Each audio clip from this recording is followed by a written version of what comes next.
According to CCC 1699-715, the dignity of the human person is rooted in his or her creation in the image and likeness of God. Endowed with a spiritual and immortal soul, intelligence and free will, the human person ordered to God and called in soul and in the body to eternal beatitude. Consequently, there are 4 types of human freedom. These are social freedom, personal freedom, Christian freedom, and genuine freedom. Freedom does not imply autonomy or the ability to do anything that you want, whenever you want. It is within the context of law, and we are not under the obedience to the law as a condition of salvation. But moral law and Christ's command give us a guide to know how to live and to love. Number 1. People have been searching for freedom for thousands of years. From Genesis to Revelation, the search for freedom is a recurring subject in the Bible. Humanity gave up its freedom by rebelling against God merely 3 chapters into the account of God's creation. The complete freedom that God had provided in the Garden of Eden had vanished, and the long-term consequences were both physical and spiritual. In the Old Testament of the Bible, record shows how God's people lost their physical freedom time and again as various empires overtook them.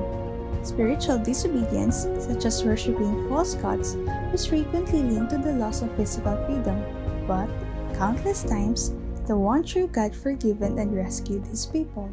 God foreshadowed the coming of Jesus Christ, who came to free humanity from sin.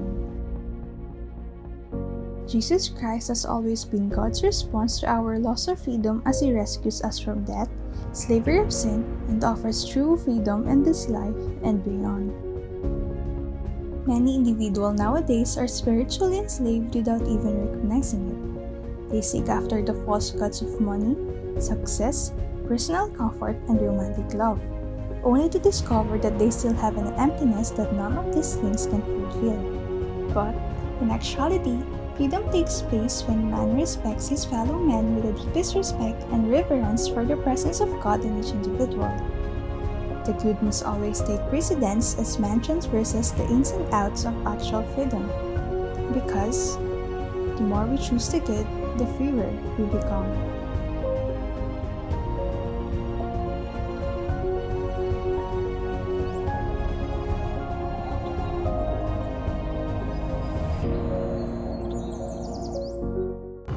Freedom is being able to be your true self without adhering to the expectations of others.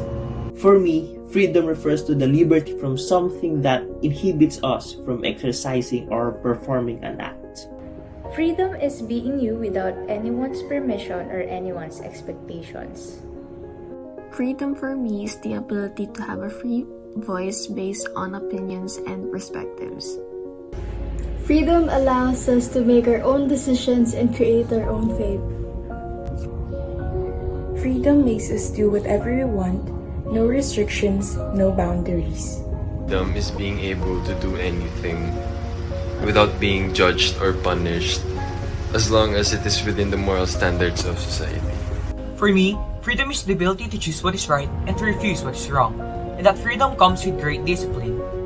Freedom for me is having the ability to do what you love without any hindrances. Freedom is an opportunity to know who we really are and discover our strengths as well as weaknesses. Freedom is having the right to do what you want. For me, freedom is more than just being able to do the things that I want, but it is being able to express my feelings and getting to decide or making decisions in my life.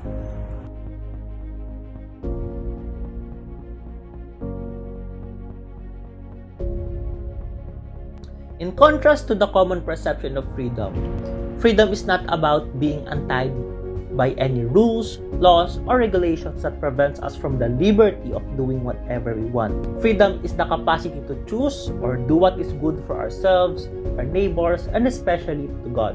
It is the ability to be adherent to our dignity, which we inherited from God as He made us from His image, and we acquired as we lived here on earth and acted in accordance with the truth. Rules and laws, like God's law, are there to guide us to do what is good, and prevent us from doing wicked acts. In other words, freedom refers to being unconfined from anything that hinders us from doing what is good. Freedom is the liberation from sin, immoral acts, impure thoughts, temptation, and anything else that is evil. It is through freedom that we can exercise love, compassion, charity, forgiveness, and everything else that is righteous.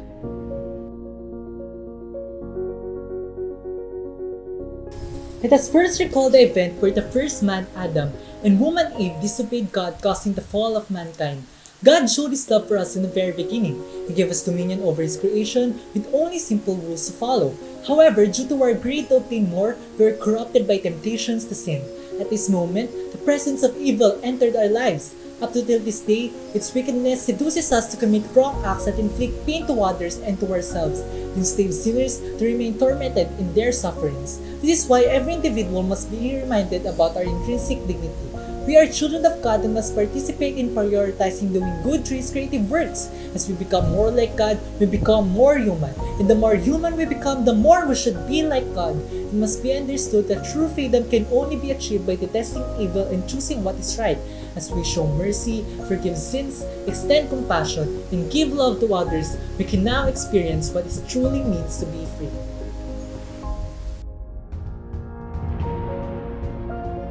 For every freedom that we have a social contract with society and a responsibility.